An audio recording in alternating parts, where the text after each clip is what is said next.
Hey guys, it's Fantasy King, and here we go with another great round. We haven't had a lot of great rounds, but this is the big one. This is the biggest one of this season. And to start things off, we'll start off with our defense, which wasn't too good, but you know, it's good enough. We'll start off with Heath Shaw, pretty good score. And then you got Matt D, you got way more than expected. I was very happy with that. Matthew Boyd got a bit lower than expected, but his lowest score in the season. But you know, it's not bad and it's nothing to really complain about. Then you got Josh Wagner with a pretty solid score of 71. However, you won't go too much more on price. Ryan Harwood, likewise, he's been in really good form lately though. He started off averaging 50. But now he's getting into high 60s and low 70s, which I'm proud of. He's starting to be really consistent and finding his spot in the team for Brisbane. And Sam Collins, he's a rookie and he kind of disappointed me bringing him in. But his break-even was negative 22, so you know, I can't really complain there. And then I have Byrne and Ruggles on the bench. And they both scored pretty well and, you know, got their price a bit more up. Then in midfield, you have Patrick Dangerfield. I feel sorry for the 47% who don't own him. And I feel sorry for myself for the fact I didn't put him captain. Because despite me putting Rockcliffe captain, who also scored well, he just blitzed for the game 48 possessions. He was even better than Rockcliffe's last round. Which I wouldn't think about saying. But I had him captain for the past 3 weeks before for Dangerfield. But I recently put him off the captaincy, and he just scores a mammoth score. And then likewise, Mitch Duncan with 111. Well, it's not so mammoth, but he scored pretty well as well, Mitch Duncan. Then you have Jordan Lewis as vice captain. I was pretty impressed with the score he managed to conjure up. And it was the first round of the year when my both captain and vice captain scored well. Lockie Hunter and Tom Mitchell went a bit down than expected, but I wasn't too fussed about it. Then you have Christian Petrarca, who, you know, scores in that 70s bracket quite consistently, so I was happy with that. He scored 2 goals. And then I had Josh Dunkley, who, you know, didn't do the best. I should have put Ryan Davis on instead, who also got a huge score. Well, not a huge score, but, you know, a 70 score, which I wouldn't mind having on my team, but you know, you can't always get things right in AFL fantasy. Ryan Davis is way more consistent than Dunkley, but I just thought Dunkley would score a little bit more than what Davis would. But however, I did get that wrong, as Davis has proven that he is consistent now. But Darcy McPherson as well, getting rid of him in the next few weeks, probably the round after this round coming up, because you know, he won't play for another 10 weeks. But then he got the Rucks, and Max Gorn, holy moly. I couldn't put into words how much he saved me from one of my leagues. Scoring that big. He was the best player on a Sunday night. Or not Sunday night, Monday. He was the best player on Monday. On Crean's birthday. He deserved the medal. I can't put into words how good he was. Like, he does manage to conjure these huge scores, but I didn't expect him to score that good against Grundy. Then you have Trent West, who, you know, he always scores in that 50 bracket, but at least he scored more than Cox, which was on the bench, who won't go much more up in price. Daniel Curry, I hope he comes back soon, because, you know, I kind of miss him. It seems like as soon as I rely on him, he's been out for a few weeks, so it's kind of went down my score a little bit. Then you got Zach Merritt in the forward line, Dustin Martin and Montagna scoring all well. Even Robbie Gray against the Bulldogs, who have a really good midfield and defence, and he managed to score that, which is very positive signs.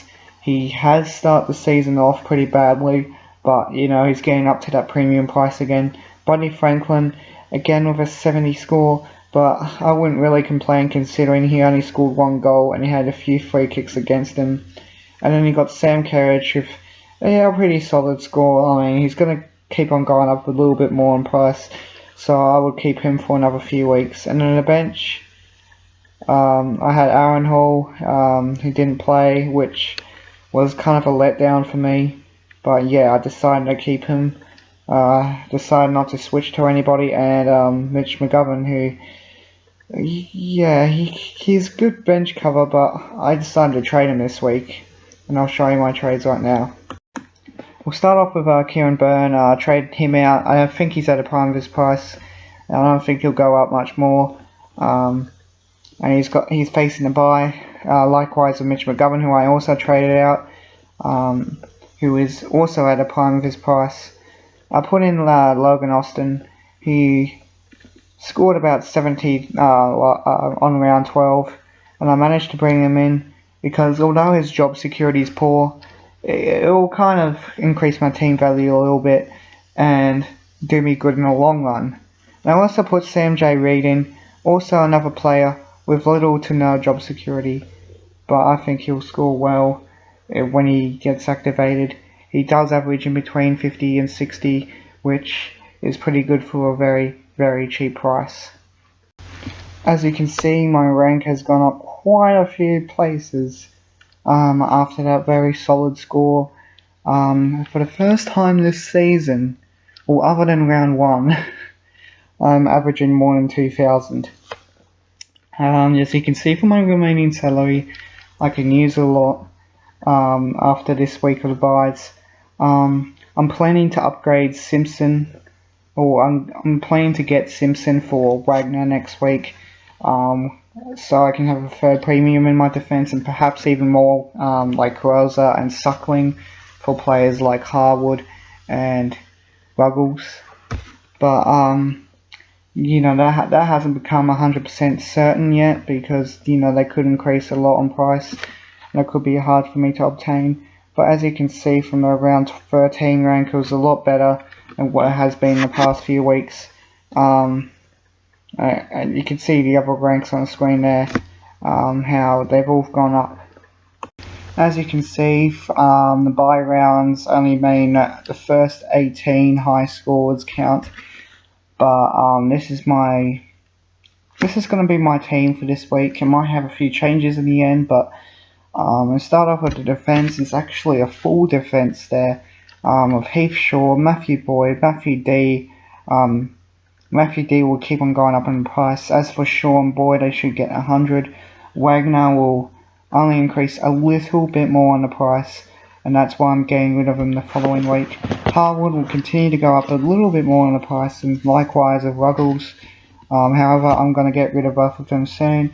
And as for Collins and Austin, they're very good they're very good cheap players who I'm deciding to keep because they will increase my team value a little bit more.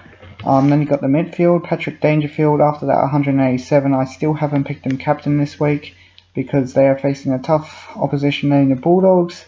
Lockie Hunter, likewise. I don't think he'll score too big. He might score 100, but you know, he could score really low this week. Like, he hasn't had any low games, but you know, I could expect there is a chance. I think you could get a nightmare game, but I think he should score well. Tom Mitchell, I put him captain this week. Why? One reason, because it's at the SCG, and he had a very weak performance against GWS as they ran all over them. But Sydney playing at the SCG, and no matter who they play against, Tom Mitchell always delivers, and that's why I put him captain. I think they average 100. I think he averages 130 out there as well, and I haven't played there in a few weeks, but I just reckon he'll do very good. Tom Rockcliffe is my advice this time, and I know it's Rockcliffe. You should put him captain. But you know, after a score of 180 and then 142, you expect 100 at some point. You know what I mean, like 105 and that. But I put him vice captain because I just don't get the feeling that he'll get a good score, especially how they against West Coast, and they'll probably tag him. I don't know who's their tagger, but I think they're going to read him. Not like Freo did, because Barlow can't have the pace of on Rockcliffe, because Fremantle never do good against Rockcliffe, even though they always do good on the scoreboard. But I just decided to put him vice captain this week. I will get a lot of criticism, but I don't care. This is my team. Anyway, Jordan Lewis, I reckon he'll score pretty solid, although I haven't put him captain or vice. Likewise with Mitch Duncan. Petrarca and Dunkley, I don't think he'll score that much, especially Dunkley being fielded once again because Davis isn't playing because of the bye. Then you got Max Gawn, who should do good again. Like, he does good 2 weeks and does bad 2 weeks and does good again 2 weeks, and I reckon he'll score another big score. And then Trent West, oh god, I can't rely on this guy. He's up against West Coast Rock, so I expect him to get a low score. But if all my players end up to play, it shouldn't matter. Then you got my forward line. As you can see, it's completely gone. There's Sam Kerridge, Aaron Hall, Dustin Martin, Lee Montagna all facing the bye. But I've got Zach Merritt there who should score well. Robbie Gray likewise. Lance Franklin should fight back with a solid score. He's had a very consistent season. Even when he doesn't score goals, he manages to conjure up something.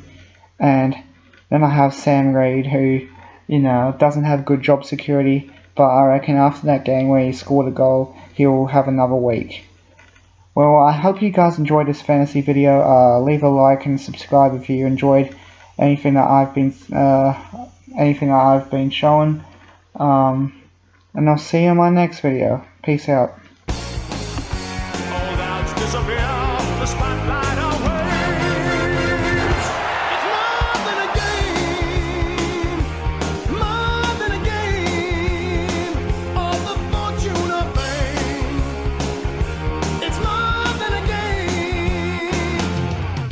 In your head.